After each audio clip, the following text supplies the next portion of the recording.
Hello and welcome to BYJU'S Exam Prep IAS. Welcome to the big news. The topic for today's discussion: Quad and Indo-Pacific Economic Framework. Let us try and understand what is this topic all about. First up, let's understand what is this Quad. Known as the Quadrilateral Security Dialogue, the Quad happens to be an informal strategic forum. This comprises of four nations which includes United States of America, Japan, India and Australia. What is the major objective of the Quad? The primary objective of the Quad is to work for a free, open, prosperous and inclusive Indo-Pacific region. What led to the formation of the Quad? Its origins can be traced back to Exercise Malabar and the 2004 tsunami. What exactly happened? In the year 2004, we had the tsunami that struck multiple countries.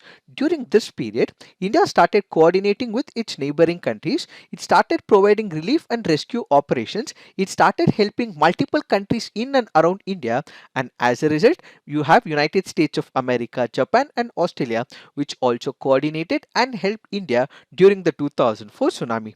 This was the initial period which had also traced the journey of the formation of Quad.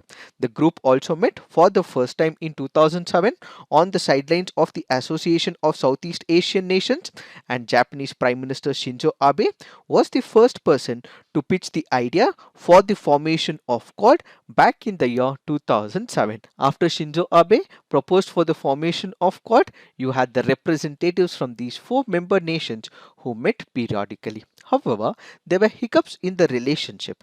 What were these hiccups? Australia withdrew from the forum due to the political pressure from the Chinese government and in the wake of growing conflict between United States of America and China in the Asia Pacific region. In 2007, they came together. They wanted to have a cooperation amongst all these four countries, but there were a lot of impediments during this particular process. One was because Australia withdrew from this particular association. Why? That is because they felt that this particular conflict between United States of America could China could also hurt them as well, because back then Australia had very good relationship with China. Added to it, countries did not know what should be the future course of action, what is that they have to concentrate on, and this led to a lot of problems during this particular period. But in 2017, when they felt that the threats from China were increasing and all the four countries felt that China could be a major problem to all the four countries, one in the form of competition to United States of America and in the Southeast Asia region to Japan as well as to the Australia, and India also had hostilities on the borders. So they came up together and they decided that they need to have a broader objective. So they created a mechanism which wanted to ensure rules-based international order. So in the year 2017, they all came together. They realized once again that our major threat happens to be the China, and in this particular progress, they wanted to make sure that they have this Quad and meet every year and discuss what are the possible issues emanating from the aggressive tactics of China. So what is this Quad? When we look into this particular Quad, it is considered as an alliance of maritime democracies, and the forum is maintained by meetings, semi-regular summits, information exchanges and military drills of all member countries. Accordingly, they started discussing about the maritime security, started addressing all the issues and concerns with respect to the climate change, created an ecosystem for the investment in all these countries, and at the same time, they also started boosting technological innovation as well.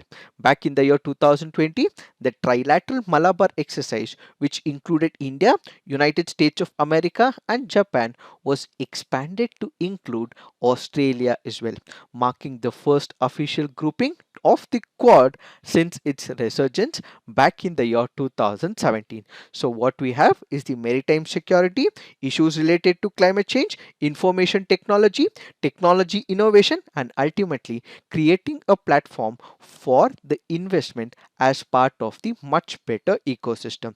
In fact, they also thought that multiple other countries should also be added as part of Quad Plus. So what is this Quad Plus? Quad basically includes four countries. So adding more countries into this particular platform is what is called as Quad Plus. This Quad Plus will include countries like Vietnam, New Zealand, as well as South Korea. So if these countries come together, join, that will be called as the Quad Plus. However, there are issues and concerns with respect to Quad. What are the issues? One, they have big dreams, they have lofty ambitions, but this is not getting fruitified. That is because Quad is not structured like the typical multilateral organization. You have number of multilateral organizations. What these multilateral organizations will have is a secretariat. This secretariat will also coordinate all the activities as well. But unfortunately, when it comes to the Quad, they do discuss in multiple summits as well, but they do not have a fixed secretariat, a permanent decision making body. This happens to be a major concern when it comes to the Quad. Instead of creating policy along the lines of European Union or United Nations, so if we speak about European Union, countries come together, they have a fixed policy for the economic transition as well as for the empowerment of the countries. And when we speak about United Nations, it also has a charter as well. Similar such policies are not present when it comes to the Quad. All that the Quad focuses is on the communication between the leaders. They have the existing agreements, and this existing agreements are further expanded. This is where the major concern is. They do not know, they do not have a fixed parameter, a fixed model, a fixed paradigm as to what should be the policy progress. Added to it, if we are speaking about NATO, we also know for the fact that NATO works as a collective defense agreement. If there is one of the countries attacking any country as part of NATO, then every other country will come together, attack the external enemy. When it comes to this Quad, there is no such agreement as well. This basically means there is no cohesion, there is no diplomatic unity, and this also shows lack of unity among the Quad members. But one thing that is keeping them stronger, and it will continue to keep them stronger, is Quad is perceived to be anti-China, and Quad members are threatened by China. Each of the Quad members are threatened by China's action in the South China Sea. There are also attempts to expand the influence of China.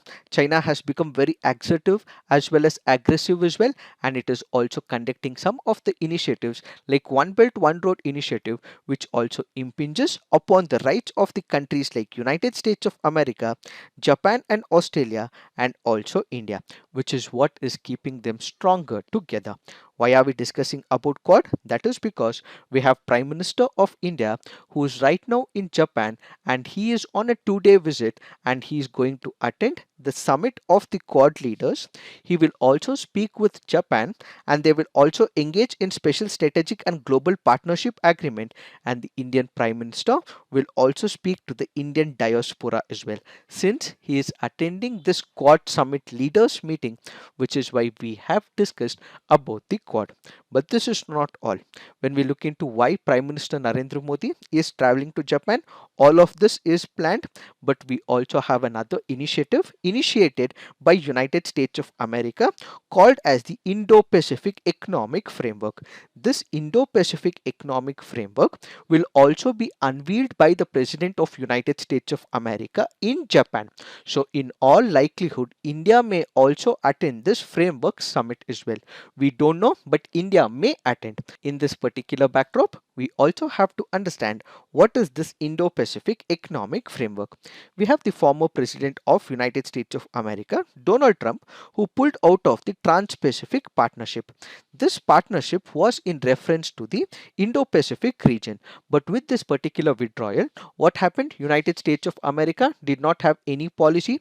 It did not have any administrative framework in the Indo-Pacific region. So as a result of which, China started dominating this particular region. It did come up with its own economic influence in this particular region, and its trade strategy also started increasing. Its presence was constantly felt in the Indo-Pacific region, and as a result, right now, United States of America feels that China has taken over Indo-Pacific region in an indirect way and has increased its economic reach. In order to overcome this particular issue, we have the Biden administration who is now projecting the Indo-Pacific Economic Framework, which will also start re-engaging on the East Asia as well as the Southeast Asia.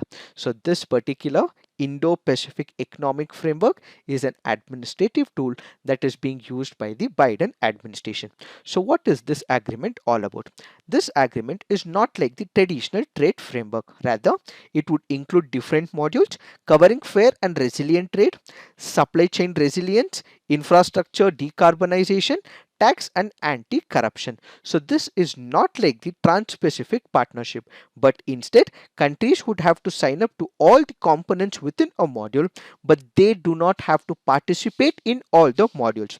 The fair and the resilient trade module will be led by US trade representative and includes digital, labor, environmental issues with some binding commitments, and at the same time the IPEF will not include market access commitments such as lowering trade barriers, as the agreement is more of an administrative arrangement, and congressional approval, which is a must for the trade agreement, is not mandatory for this particular issue.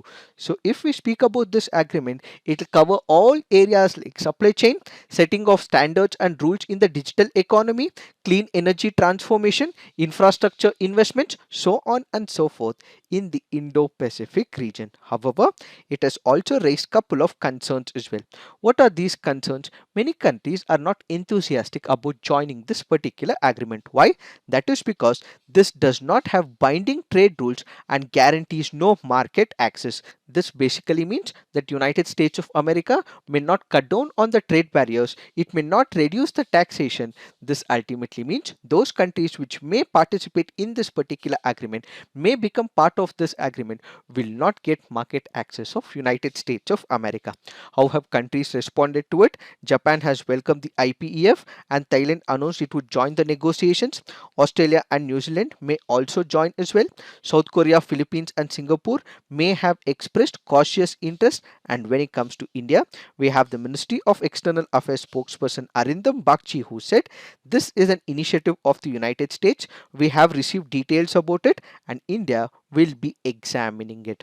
So this basically means India has not confirmed anything about its availability as of now with respect to this agreement.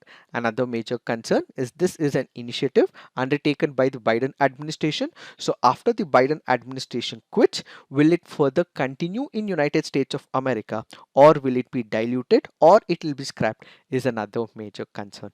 So we have to wait and watch what exactly is this agreement all about. Once it is unveiled, we will take up this analysis once again. It is this that we have to understand with respect to this article. So this is it for today. Thank you for watching. All the best.